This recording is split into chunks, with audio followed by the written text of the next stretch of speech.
Welcome to Morbid Outdoors, the podcast that ventures deep into the shadows of the wild. Here, we unravel the mysteries of missing persons, explore spine-chilling legends, and share the most morbid stories that nature has to offer. From the depths of the dense forests to the highest mountain peaks, we'll uncover the secrets that lie hidden in the great outdoors. Join us as we navigate the eerie, the unexplained, and the terrifying. So if you dare, grab your gear and let's embark on a journey into the unknown. This is Morbid Outdoors.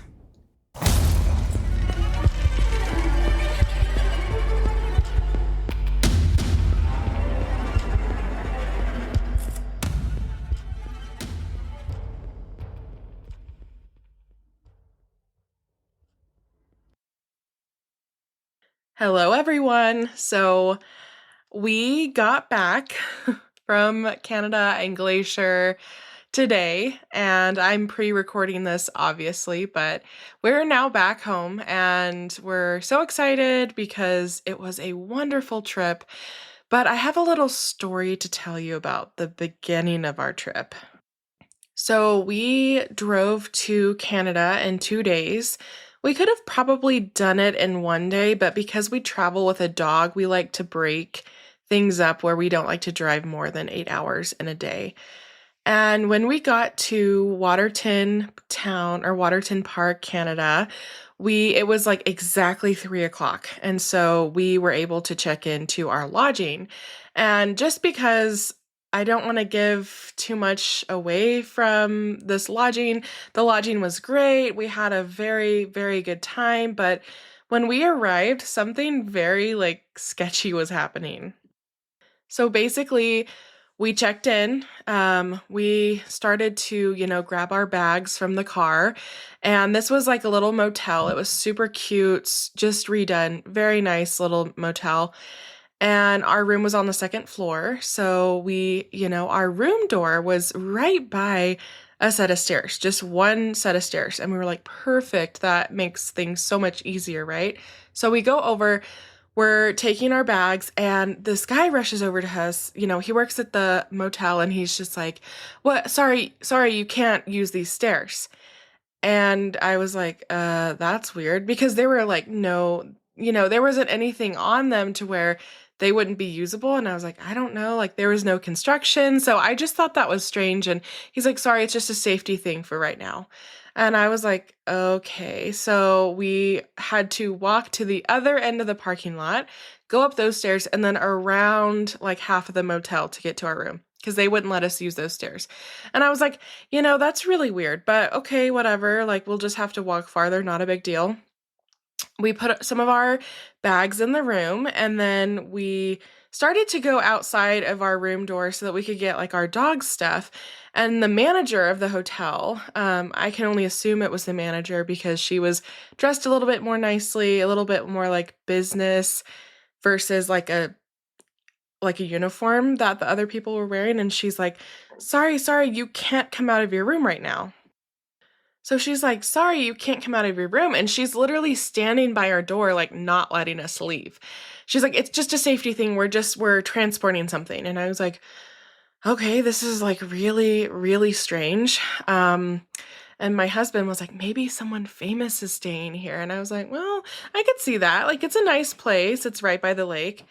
And I was like, well, I hope it's not a dead body. Haha.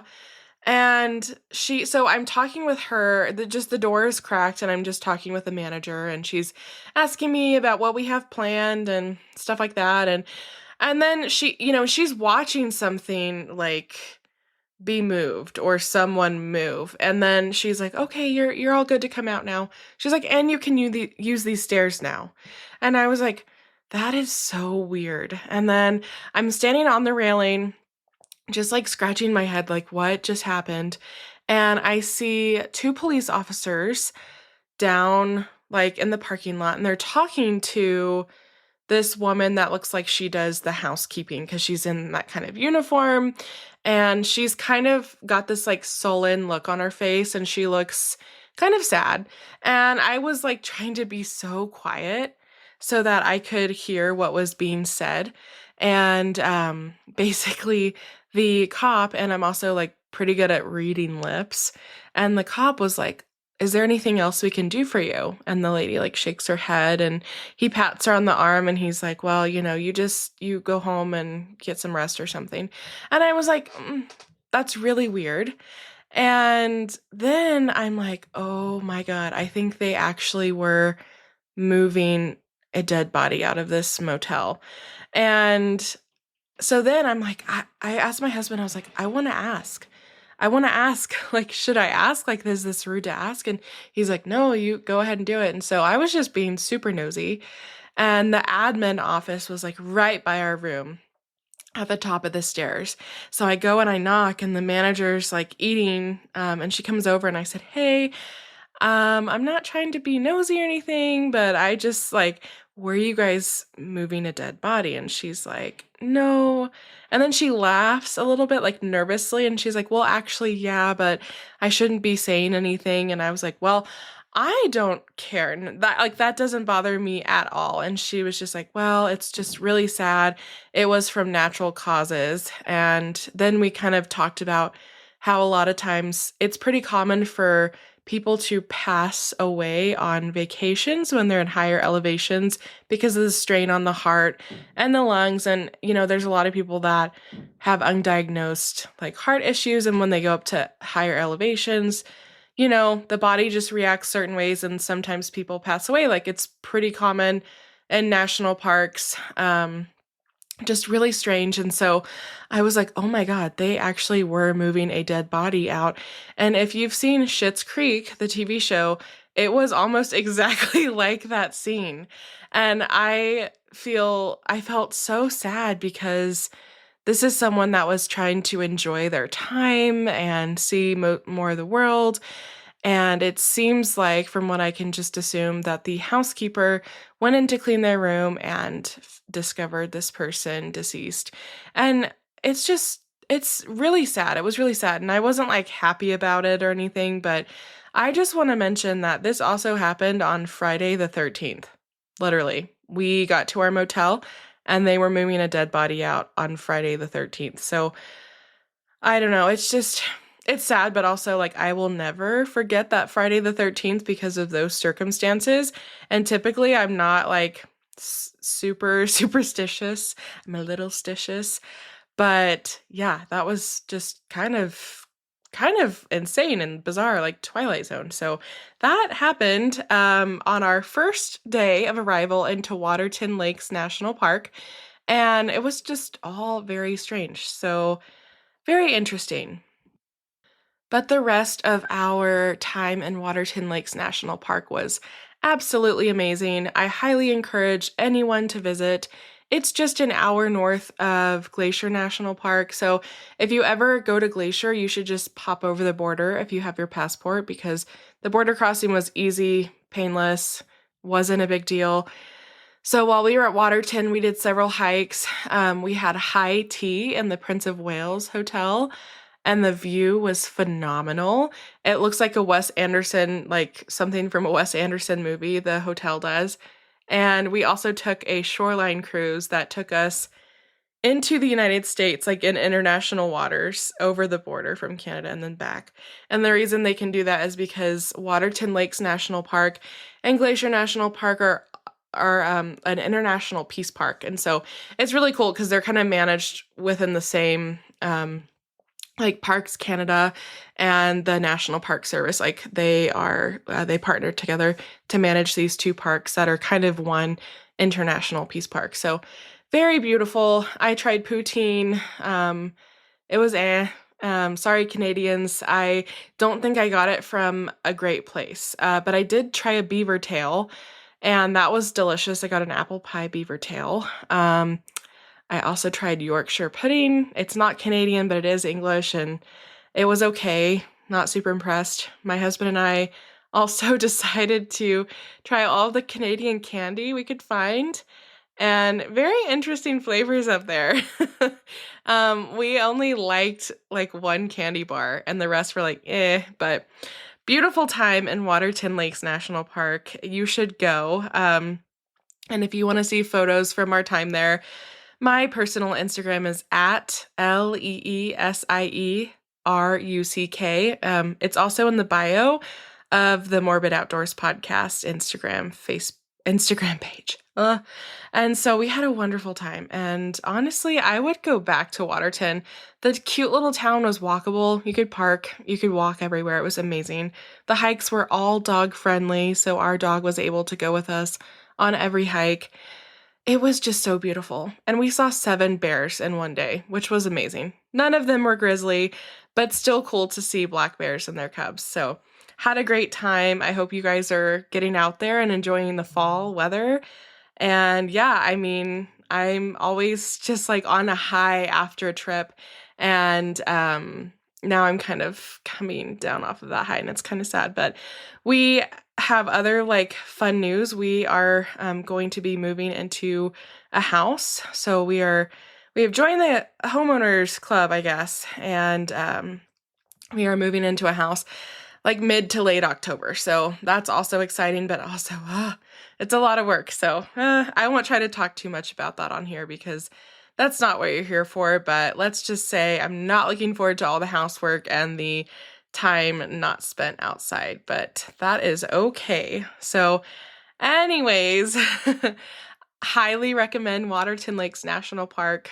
When we were in Glacier, we camped on the Blackfeet Reservation, had some great food, saw some great sights, saw more bears. Glacier was amazing. We did the Hidden Lake Lookout overlook hike, and it was so pretty. So really enjoyed our time, and it just was like this nice refresh to our souls, or at least mine. My husband doesn't really like the outdoors, but he does it because he loves me. So thanks so much, babe, for going with me if you're listening. But yeah, I can't recommend Waterton Lakes National Park and Glacier National Park enough. It was amazing. So thanks. Yeah, that's the end of my update for now. Time to gear up and get outdoors. Let's dive into our case. When a park employee goes missing from the Paradise Inn in Mount Rainier National Park, searching starts immediately. It was suspected that she became lost on a trail or was abducted. But after the spring thaw in May 1997, skeletal remains were discovered and all previous theories were thrown out.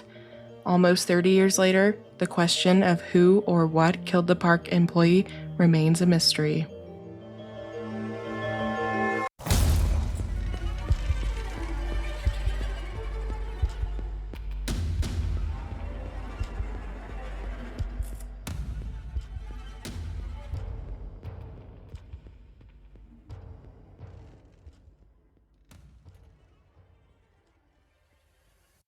Okay, I want to start by saying thank you to all of you for leaving good reviews, and for those that have been texting me or just letting me know what feedback you have about the show. I pre-recorded the last 2 episodes, and so I've gotten some feedback, and I think I'm going to try and kind of tweak things a little bit. Like I said, this isn't like I'm not a professional podcaster. I'm just doing this for fun. And I really appreciate all the feedback that I've been getting. And I'm going to make tweaks to the podcast based on that feedback, because what is important to me is what listeners, value or think that I'm doing like a little too over the top. So thank you guys so much for giving me that feedback. Okay, so I just want to start this episode by saying I love the Pacific Northwest, and Mount Rainier National Park is one of my favorite national parks in Washington. My husband and I visited and camped outside of this national park during the van life road trip that I previously mentioned. And when we spent time in the Paradise area and I did some solo hiking, oh my gosh, absolutely breathtaking. We ended up having our engagement photos taken here in July of 2022. So, I mean, just a beautiful, beautiful park and a very, very pretty area of Mount Rainier Park. I feel like Paradise is, it's very busy and crowded for good reason, but wow, it is so pretty. So, first off, the bad reviews from the national park. Um, so someone rated it 1 star, and said, honestly, a huge waste of space. Government should cut the mountain down and put a parking lot or something useful here. Then they could add like an Arby's or a mall or something, a climbing gym or an REI, so that you can buy your outdoor gear. Would be really cool too. I don't know if this one's sarcastic or not. Some of these are really hard to tell. Someone else reviewed and said, too many flowers, not enough mountains, which is just insane to say about Mount Rainier National Park. And then someone else said, roads are bad and there was nothing to see. What would impress these people? Like, I genuinely want to know what would impress these individuals that say national parks and national parks such as Mount Rainier are not impressive and there's nothing to see. Like, are these the people that are going to Disneyland for every single vacation and just don't really like nature? I don't know. I can't tell. But anyways, Mount Rainier National Park was the 4th national park in the United States. It was established March 2nd, 1899, and it has over 230,000 acres. And in 2022, it had a whopping 1.6 million visitors. So it is very popular national park and very large. 97% of the park is preserved as wilderness under the National Wilderness Preservation System as Mount Rainier Wilderness. And it actually received this designation in 1988. It was the first national park created from a national forest. So that's your trivia fun fact of the day. So Mount Rainier, the actual mountain itself, is 14,410 feet above sea level, and it's an iconic Washington landscape. It's also an active volcano, and it's the most glaciated peak in the contiguous U.S., spawning 5 major rivers. And when you visit Mount Rainier in late summer, you'll notice tons and tons of wildflowers. It's so beautiful there. Now, as stated in the foundation document, I'm going to read it. The purpose of Mount Rainier National Park is to protect and preserve unimpaired the majestic icon of Mount Rainier, a glaciated volcano, along with its natural and cultural resources, values, and dynamic processes. The park provides opportunities for people to experience, understand, and care for the park environment, and also provides for wilderness experiences and sustains wilderness values. So Mount Rainier it's very famous, and they are very serious about what the national park stands for. The name of the mountain itself is La Chute, is Tacoma, and it's actually pronounced Tacoma. So if you see Tacoma, just know that the correct pronunciation is Tacoma, and it's the same as the nearby city. So you've seen it on maps before, but this is the indigenous name for Mount Rainier. The earliest evidence of human activity in the area, which is now Mount Rainier National Park, is based to be about 4,000 to 5,000 before present time. And that is remarkable. So that is super cool. And actually, this evidence was found along Bench Lake Trail, the first section of the Snow Lake Trail. John Muir was also instrumental in preserving this place, and he actually visited Mount Rainier National Park in 1888. So, Mount Rainier is huge, and that means that there are a lot of flora and fauna. There are more than 960 vascular plant species and more than 260 non-vascular plant species. Mammals that inhabit this national park include the cougar, black bear, raccoon, coyote, bobcat, weasel, mole, beaver, fox, porcupine, all of those fun things, mountain goats. Common birds of the park include the chickadee, northern goshawk, willow flycatcher, Steller's jay, bald eagle, harlequin duck, grouse, peregrine falcon, golden eagle, and finch, among other ones. I can't read every single bird and animal species that live here. Fish are also very abundant in this park because there are lots of rivers and streams and lakes. So some of these fish include the bull trout, cutthroat trout, rainbow trout, mountain whitefish, sculpins. And there's other fish that are kind of migratory through the park, which include the Chinook salmon and coho salmon. And those are a little bit rare within the park boundary, but they have been seen. According to the Köppen Climate Classification System, the best definition for Mount Rainier National Park is Mediterranean-influenced humid continental climate, or subarctic climate. The National Park Service says that Paradise is the snowiest place on Earth where snowfall is measured regularly.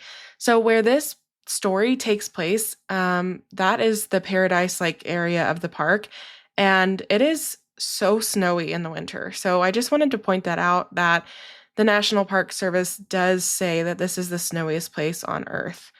There are lots of attractions in Mount Rainier National Park, and I'm not going to talk about all of them, but one of the cool ones that I found, because I heard it on another podcast, was the Marine Memorial. The Marine Memorial is a large boulder inset with a bronze plaque, and it's located on the east side of Round Pass, about 3.8 miles from Dry Creek. It remembers 32 U.S. Marines that died when their plane crashed in the South Tacoma Glacier on December 10, 1946. And due to hazardous conditions of the crash location, their remains were never recovered. So basically, there's a mass grave on Mount Rainier. In 1946, it was the worst accident in numbers killed aboard an aircraft in all of the United States aviation history and remains Mount Rainier's greatest tragedy. I highly encourage you to visit this memorial when you visit Mount Rainier because it is small but beautiful, and it's a nice way to pay tribute to these Marines that lost their lives that day.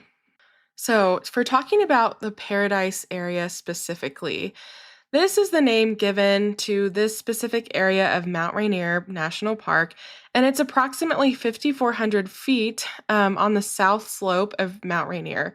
Paradise is the most popular destination for visitors, and 62% of over 1.3 million people who visited the park in 2022 went to Paradise. Paradise is near the Paradise River, and it is also home to the historic Paradise Inn, which was built in 1916. The Paradise Guidehouse was built in 1920, and the Henry M. Jackson Visitor Center was built in 1966 and then rebuilt in 2008. So our story actually has to do with the Paradise Inn, and I'm going to give a little background on that. This historic building opened in 1917, and it allows people to take photos of the historic architecture, enjoy a meal in the dining room, or just relax and enjoy the stately lobby. It features 121 rooms for overnight guests, and these rooms do not include modern amenities such as internet, telephone, or television. It's old school. It's like glamping, but not glamping. There's a gift shop, a cafe, and a dining room, and guests are usually invited to imagine the earlier time when life was simple without the distractors of today's modern world. And that is so cool. I love that Mount Rainier has not updated this inn and has kept it historically accurate, because I think that is so wonderful. And what a great teaching opportunity, and just an opportunity to disconnect from the outside world and really enjoy where you're at. At the time that it was built, it only had 37 guest rooms, and so they've added on to it over the years. After World War I, enough guests were staying at the lodge that the company actually started building again. So the inn annex was completed, and it doubled the size of the inn, providing 104 more guest rooms. So it's kind of always been in a state of renovation and construction, but it was originally constructed in 1916. And then over the years, they've added on to it because of the growing tourists in Mount Rainier National Park. And the Paradise Inn was exactly where 43-year-old Sheila Kearns was working in fall of 1996. From what I could gather online, Sheila was a member of the Peace Corps when she was younger and was married at one point in time. She worked to pay for her husband's medical school tuition, and after he graduated, he left her. Now, I have very I have very strong opinions about that, but just know, ladies, always protect yourself. At this time in Sheila's life, she was really down and she was starting over in her 40s, basically. And I find that extremely admirable and brave. Sheila was reported to be incredibly spiritual, very soft spoken, and very introspective. It has also been said by a former coworker of hers that Sheila was incredibly careful and she was always on edge that something or someone from her past was going to catch up to her. That is very foreboding that this coworker said that she was always careful and she was always, maybe it sounded like Sheila was a little bit paranoid. She was always worried that something was going to catch up with her, which is really, really creepy. And I don't think that's something that a lot of people experience very regularly. Maybe Sheila knew something that no one else did. And you might be wondering why a 40-something-year-old woman is working in a national park on a seasonal job. Well, her husband had just left her. She wanted to start over. It doesn't sound like she had any kids. Working at a national park seems very, very fun, and Sheila just wanted to get out and kind of have a change of pace. National parks rely heavily on seasonal employees who generally occupy jobs during the busy, warm months, often living in employee housing. Now, it might be news to you, but it's actually such a cool job. I actually wanted to do this in college, but most parks require you there until fall, and I couldn't make that work with my college schedule. Sheila was hired to work at Mount Rainier's Paradise Inn in August of 1996. And previously during the summer, she was a housekeeper. And back then, and probably now, I can't be sure, but employees at Mount Rainier National Park marked the end of summer with a bonfire and a party. So the summer was over, busy season had come and gone. All of the employees were getting together to celebrate with a bonfire. And so on October 4th, 1996, Sheila was in attendance at this bonfire party, and she had told a coworker how excited she was to stay on at the end. So she was a summer employee and she was asked to stay on through the winter, and she was ecstatic about staying up there at Mount Rainier National Park. Now, it's reported that at this party, Sheila told coworkers that she was so excited because she got hired on for the winter crew. So she was so excited. She was telling everybody, she was telling her friends that she had made. This was a very big deal for her. And I read in several different articles that had conflicting reports of what her jobs and duties were, but I think the correct job was that she was working the front desk at the Paradise Inn. She was last seen on October 4th, 1996, eating dinner at about 6:30 p.m. in the park's employee lounge in Longmire. She was supposed to be in the process of moving into her new employee housing unit over the next few days when she went missing. On October 5th and 6th, she didn't show up to work. This was alarming to people who knew Sheila, and her supervisor is actually the one who alerted the authorities. And her supervisor said, she was considered a very reliable and conscientious employee. It's like she vanished. Of course, everyone was on high alert because Sheila was missing, and it wasn't long until her 1994 Nissan was found parked outside of her home in Longmire. And Longmire is just another small community within the park with housing for park employees. And her neighbors say that they did not notice anything suspicious about, that time. So ground teams checked trails and sent bloodhounds to track Sheila's scent, but found nothing, which is really strange. It's always weird to me in these cases of missing people that the dogs come out and they don't find anything. And I think that is very creepy, very weird, and very bizarre. Now, Sheila was known to like hiking, and searchers assumed that she had become lost on one of the park's trails. So search teams, dogs, and volunteers all went on the trails surrounding Longmire and anywhere that they thought she could be. Sheila's apartment was left untouched. Everything was tidy and neat. All of her belongings were within her apartment. It was literally like she vanished into thin air. Law enforcement started to suspect that she might have been abducted because they felt that she was no longer in the park at all. And 3 weeks into her disappearance, in late October, the FBI offered a reward of up to $5,000 for information leading to the arrest and conviction of anyone involved of her disappearance. Now, this is what the FBI spokesperson said. There are some suspicious circumstances surrounding her disappearance. And to me, if the FBI says that, there's got to be something that the public is not finding out about. Now, Sheila's case went cold quickly because nothing was found of Sheila's during any of the searches, and snow quickly blanketed Paradise under a white sheet of snow.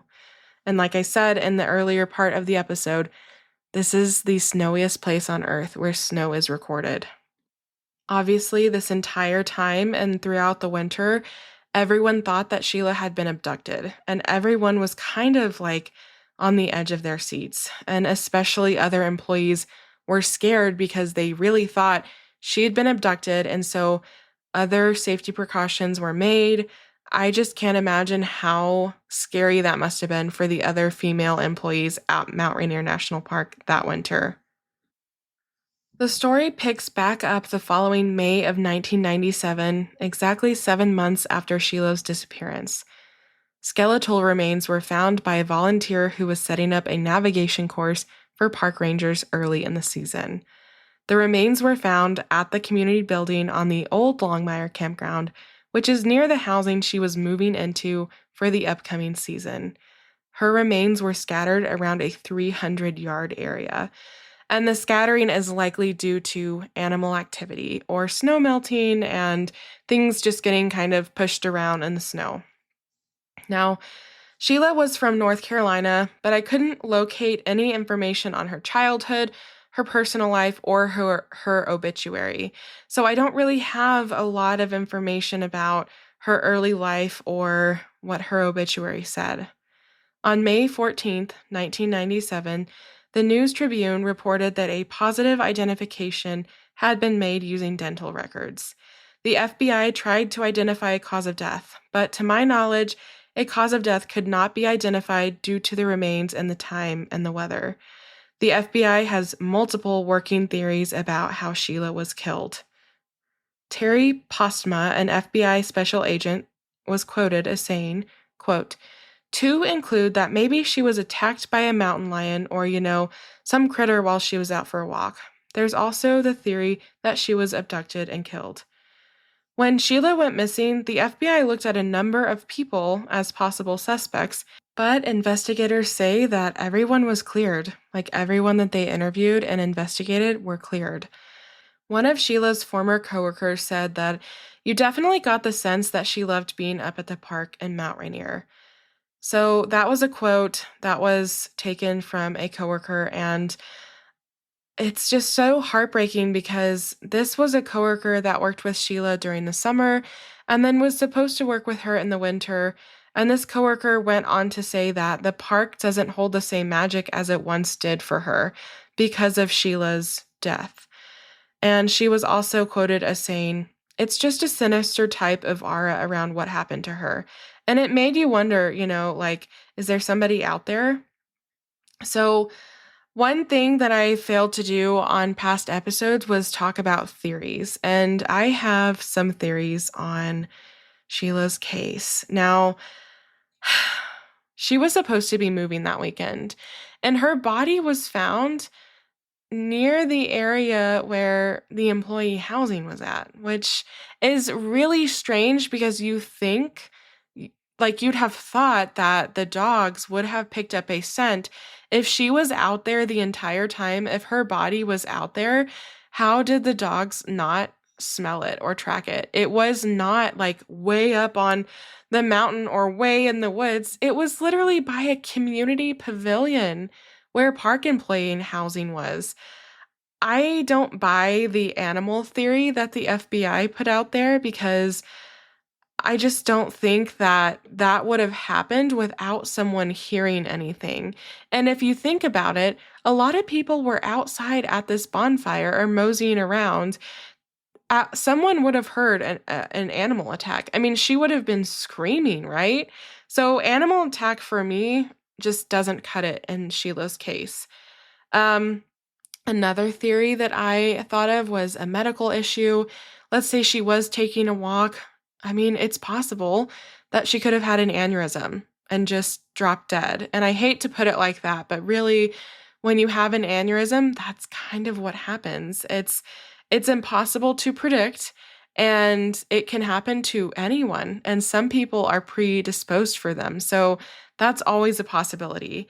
I tend to lean towards the theory of murder and foul play. And I'm not saying that to be cynical or creepy, but I go back to where her remains were found. They were not far away. I feel like she knew someone that she was working with, and this person made a pass at her. She wasn't interested. Of course, she probably wouldn't be interested because she had just gotten out of her marriage and was trying to start over.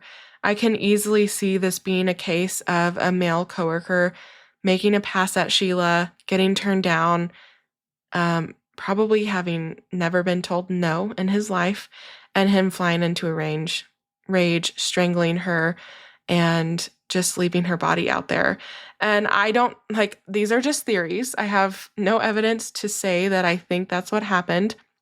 But in the research that I was looking at, there was a male employee that was heavily investigated. So, yes, investigators cleared those people, but I still think it's possible because how would someone not have found her remains? How would the dogs not have found her remains? And why was she so close to park employee housing? I can easily see someone killing her, hiding her body, and then putting it out there later in hopes that people would find it and they would just think that she had gotten lost. But the area where she was found in, you can't get lost in. Okay, so that is my theory. It's a really sad case because Sheila was just starting her life over. She had just spent a long time working, putting her husband through medical school, and then he left her. And that's heartbreaking. And then it's even more sad that Sheila, went to Mount Rainier to re-find herself and to do things that she wanted to do and just to start over. And she dies. So if you have any information about this case, please contact the National Park Service Investigative Services Branch at 202-379-4761. I'll also link the email and a submit a tip line. As always, recreate responsibly and make sure to have fun. And remember, sometimes the great outdoors aren't always great. Thanks for listening to Morbid Outdoors. If you're enjoying what you're hearing, make sure to subscribe to the show on your favorite podcast platform. It's free, easy, and it helps us out immensely. When you subscribe, you get updates on our latest episodes, and it also boosts our visibility, making it easier for other curious souls to find us. Another great way to support Morbid Outdoors is by leaving us a review. Whether you're on Apple Podcasts, Spotify, or wherever you listen, a quick review helps us know what you love about the show. Find us on Instagram and Facebook at Morbid Outdoors Podcast. You can email us case suggestions and your campfire stories at morbidoutdoorspodcast@gmail.com. Thanks so much for the support, and I'll see you next time.